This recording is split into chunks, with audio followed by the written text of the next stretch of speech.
যেই মানুষটা আমাদের জন্য এত ভাবে, আমাদের মুখে হাসি ফোটানোর জন্য, সংসার ঠিক রাখার জন্য, সব কিছুই তার আমাদের নিয়ে, তো তার জন্য আজকে এই কেকটা বানিয়েছি আমার স্পেশাল মানুষের জন্য, আমার ভালোবাসার মানুষের জন্য। আসসালামু আলাইকুম, কী অবস্থা সবার? তো ফ্যামিলি ভালো রাখতে গেলে ফার্স্ট অফ অল একটা পুরুষের দায়িত্ব অনেক বেশি।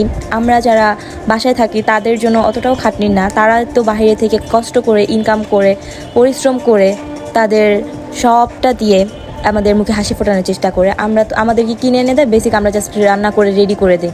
আসলে বাইরে কাজ করা যে কতটা কষ্ট সেটা এখন বুঝতে পারি, যখন আমি আর কি বাসার কাজ শেষ করার পরেও বেকিংয়ের কাজটা শেষ করি, তখন বোঝা যায় না আসলে পুরুষ মানুষের কত দায়িত্ব। একটা নারীর দায়িত্ব থেকেও আমার মনে হয় পুরুষ মানুষের বেশি দায়িত্ব, কারণ আমরা তো পুরো ইনটেক জিনিসটা পাচ্ছি, ওটাকে কেটে কুটে রেডি করে দিচ্ছি, কিন্তু এই জিনিসটা যে একজনের হাত থেকে আরেকজনের হাতে আসা কতটা বেশি পরিশ্রম করে আনতে হয়, টাকাটাই ধরেন, তো সেই জিনিসটা এখন আমি ফিল করতে পারি। তো তার জন্য আজকে আমি এই চকলেট কেকটা বানিয়েছিলাম অ্যান্ড আলহামদুলিল্লাহ তার খুবই ভালো লেগেছে। কেমন লাগলো আমার ভিডিওটি অবশ্যই কমেন্ট করে জানাতে ভুলবেন না।